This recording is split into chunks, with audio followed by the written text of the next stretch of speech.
आज एक बहुत ही दिलचस्प सवाल आया है, ब्रह्मचर्य की शक्ति कितने दिनों में दिखती है। ये सवाल सुनते ही मुझे हंसी आती है, क्योंकि ये सवाल वैसा ही है जैसे कोई पूछे कि प्रेम कितने दिनों में दिखता है या ध्यान कितने दिनों में फलित होता है। तुम्हारा मन गणित का मन है, तुम हर चीज को दिनों में, घंटों में, नंबरों में नापना चाहते हो। यही तुम्हारी सबसे बड़ी बीमारी है। तुमने जीवन को भी एक बाजार बना दिया है। इतना निवेश करो, इतना मुनाफा मिलेगा, लेकिन ब्रह्मचर्य कोई निवेश नहीं है। यह कोई व्यापार नहीं है जिसमें तुम पूछो कि कब रिटर्न मिलेगा। जब कोई पूछता है कि कितने दिनों में शक्ति दिखेगी, तो असल में वो पूछ रहा है मुझे बदले में क्या मिलेगा और कब मिलेगा। ये लोभ की भाषा है, त्याग की भाषा नहीं। और जहां लोभ है वहां ब्रह्मचर्य हो ही नहीं सकता। तुम एक तरफ वासना को छोड़ने की कोशिश कर रहे हो और दूसरी तरफ शक्ति पाने का लोभ पाल रहे हो। यह तो वही बात हुई कि एक दरवाजे से चोर को निकाला और दूसरे दरवाजे से बुला लिया।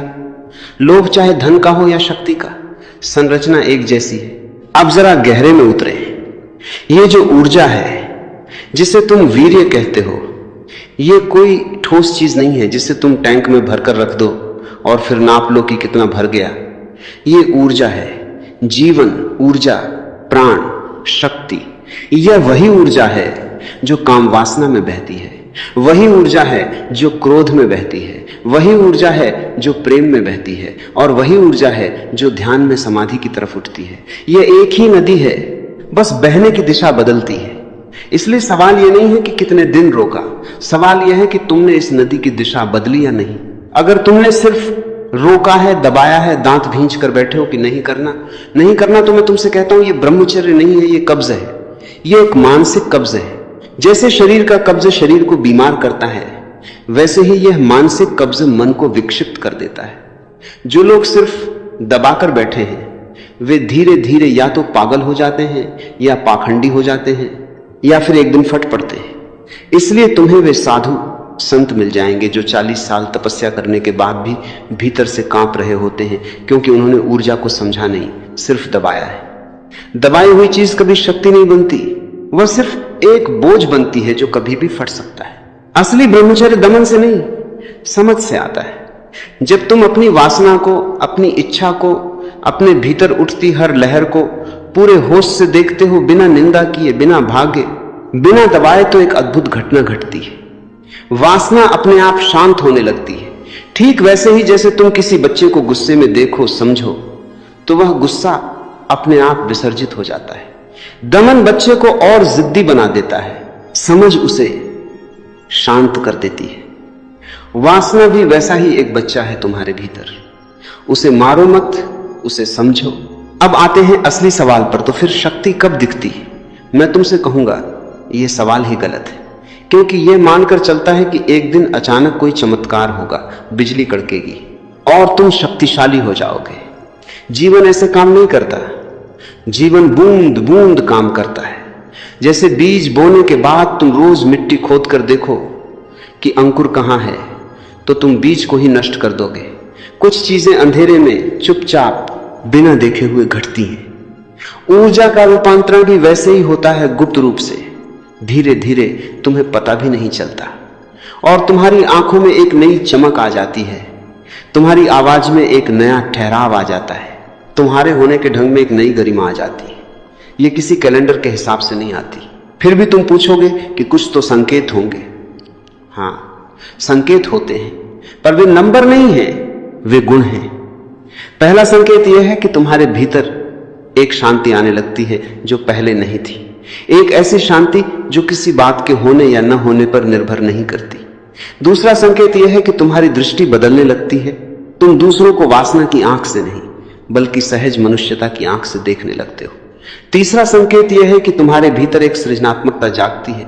वही ऊर्जा जो पहले सिर्फ एक दिशा में बहती थी, अब कविता में, संगीत में, सेवा में, ध्यान में बहने लगती है। और सबसे बड़ा संकेत यह है कि तुम्हें अब यह पूछने की जरूरत ही नहीं रहती कि शक्ति कब दिखेगी, क्योंकि तुम खुद उस शक्ति में जीने लगते हो। एक बात और समझ लो, जो लोग ये सोचकर ब्रह्मचर्य साधते हैं कि इससे उन्हें कोई अलौकिक शक्ति मिलेगी, कोई सिद्धि मिलेगी, वे भटक जाते हैं, क्योंकि उनका लक्ष्य अहंकार का विस्तार है, आत्मा की शुद्धि नहीं। तुम्हारा अहंकार ही सबसे बड़ी बाधा है। तुम ब्रह्मचर्य को भी एक ट्रॉफी बना लेना चाहते हो कि देखो मैं कितने दिनों से संयमी हूं, मुझ में कितनी शक्ति आ गई है। यह अहंकार की सबसे सूक्ष्म चाल है। यह धर्म के वस्त्र पहनकर आता है, इसलिए पहचानना मुश्किल हो जाता है। असली साधक को यह भी भूल जाना पड़ता है कि वह साधक है। तो मैं तुमसे यह कहना चाहता हूं, दिन गिनना बंद करो। यह पूछना बंद करो कि 7 दिन में क्या होगा, 21 दिन में क्या होगा, 40 दिन में क्या होगा। इसके बजाय हर पल जागरूक रहो। जब वासना उठे उसे देखो, जब क्रोध उठे उसे देखो, जब लोभ उठे उसे देखो। यह देखना ही असली तप है, यही असली ब्रह्मचर्य है। ब्रह्मचर्य शब्द का अर्थ ही है ब्रह्मचरना, ब्रह्म में विचरण करना, अपने परम स्वभाव में जीना। यह कोई उपलब्धि नहीं है जो एक दिन मिल जाएगी। यह एक जीने का ढंग है जो हर पल में प्रकट होता है या नहीं होता है। और जब तुम इस तरह जीने लगते हो, बिना गिनती किए, बिना अपेक्षा किए, सिर्फ होश में, तो एक दिन तुम पाओगे कि शक्ति तो कब की आ चुकी थी। तुमने ही उसे नोटिस नहीं किया क्योंकि तुम गिनती में उलझे थे। यह वैसा ही है जैसे कोई सूरज उगने का इंतजार घड़ी देखकर करे और जब सूरज उग आए तो कहे कि अरे यह तो पहले ही उग चुका, मैं घड़ी में ही उलझा रह गया। जीवन की गहरी घटनाएं घड़ी नहीं देखती, वे अपनी लय में घटती हैं। तो अंत में मैं तुमसे बस इतना कहूंगा, जिस दिन तुम पूछना बंद कर दोगे कि शक्ति कब दिखेगी, उसी दिन से शक्ति दिखनी शुरू हो जाएगी।